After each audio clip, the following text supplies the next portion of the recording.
ইলিশ খেতে না পেরে ভারতীয়দের মাথার তার তুর পুরো ছিঁড়ে গিয়েছে, বুঝলেন তো? আচ্ছা, আমরা তোমাদেরকে ইলিশ দেব, একটা ইলিশের বিনিময়ে আমাদেরকে একটা করে গরু দিতে হবে। বাংলাদেশের কিছু মানুষের দাবি হচ্ছে আমরা ইলিশ মাছ খাবো না, আমরা খাবো গোবর, তারা খাবে ইলিশ। ইলিশ খাবো আমরা বাঙালিরা, বাংলাদেশের মানুষ, আর তোমরা গোবর খেয়েই সন্তুষ্ট থাকো। ভাই আমরা গোবর খাবো না, গুল খাবো না, ঘুটো খাবো, সেটা আমাদের ব্যাপার। আমাদের ব্যাপারটা আমাদেরকেই ভাবতে দে। আর তুই তোর নিজের চরকায় তেল দে, ঠিক আছে? আর যাই করে খাই না কেন, তোদের মতো গণভবন চুরি করে খাবো না।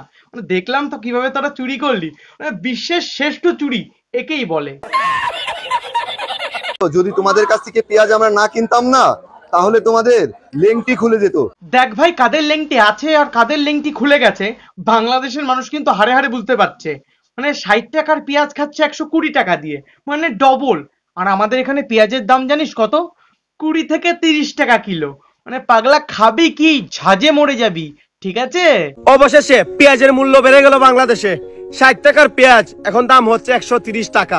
আচ্ছা, তোমাদেরকে দিয়ে দেবো, বুঝেছো? আরে পাগলা, আমরা তোদেরকে যা দেবো তোরা নিতে পারবি তো? তখন বুঝবি মজা। হ্যাঁ, মানে একটা থাকবে, একটা খুলে পড়ে যাবে, মানে সুপারি। ওই দুটো সুপারি আছে না, খুলে পড়ে যাবে। দাদা, ইলিশ দেখে হিংসে হচ্ছে তোমাদের ইন্ডিয়া থেকে।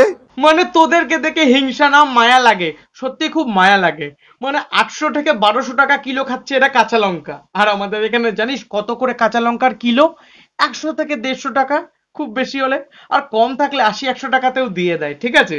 মানে তোদের দেখে হিংসা না, মায়া লাগে, মায়া। অবশেষে কাঁচা মরিচের দাম 1200 টাকা উঠে গেল বাংলাদেশে। অবশেষে বর্তমানে নাও বাংলাদেশে কাঁচা মরিচের দাম 1200 টাকা কেজি। এই যে দেখো, আমাদের দেশে ইলিশ ভরপুর, বুঝেছো?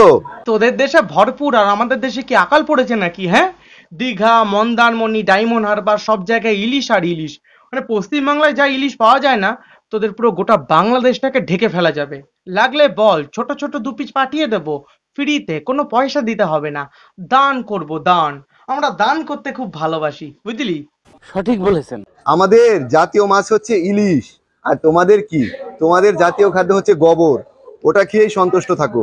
হ্যাঁ, আমাদের দেশের জাতীয় খাবার যদি গোবর হয়, তোদের দেশের জাতীয় খাবার তো শুয়োরের পটি। খুব ভালো করে, খুব টেস্ট করে খাস, তাই না? আর যারা এরকম ভিডিও বানায় তাদের মাথাতেই গু থাকে, বুঝলি? ইলিশ খেতে হবে না, আমাকে নিয়ে রোস্ট করা হচ্ছে না। করো, যত খুশি তত করো। কমেন্টস বক্সে একটু ঢুকতেই পারছি না তোমাদের জ্বালায়। আরে ভাই, শুধু কমেন্ট বক্সে কেন, আমাদের এখানেও তোদের কোনো জায়গা নেই। অ্যাকচুয়ালি তোরা যে থালায় খাস সেই থালাটাই ফুটো করিস, আর বেঈমানদের এখানে কোনো জায়গা নেই।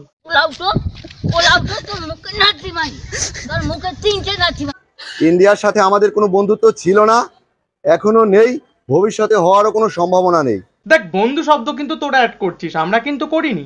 আমরা কখনোই বলিনি তোদের আর আমাদের মধ্যে বন্ধুত্ব রয়েছে, কারণ বন্ধুত্ব হয় সমানে সমানে। আর যে বন্ধু আরেকটা বন্ধুর বিপদে পাশে না দাঁড়িয়ে খিল্লি করে, মজা ওড়ায়, হাসি ঠাট্টা তামাশা করে, তাদেরকে যাই হোক না কেন বন্ধু বলে না। আর তোরা আমাদের বন্ধু কখনোই নোস। ঠিক নলেজ, দেখছেন কি নলেজ। এই ইলিশ তোমাদের আর খাওয়া হবে না, বুঝলে? ইলিশ খাবো আমরা বাঙালিরা, বাংলাদেশের মানুষ। আমাদের না একটু আর মায়া হবে না। তোমরা অনেকেই বড় বড় কথা বলছো, পেঁয়াজ দিচ্ছ আমাদের। দেখ, আমরা এতদিন তোদেরকে পেঁয়াজ পাঠাচ্ছিলাম বলেই তোরা এতদিন পেঁয়াজ কম দামে খাচ্ছিলিস, মাত্র 60 টাকায়, বাংলাদেশি টাকায়। আর এখন একটু পাঠানো বন্ধ করেছি, দেখতে পাচ্ছিস তো নমুনা, 120 টাকা, পুরো ডবল দাম হয়ে গেছে। মানে এটা যদি আরো আগে করতাম, তাহলে তোদের বড় ভাই আছে না পাকিস্তান, ওদের মতো অবস্থা হতো। পাকিস্তানের ডিমের দাম জানিস তো কত?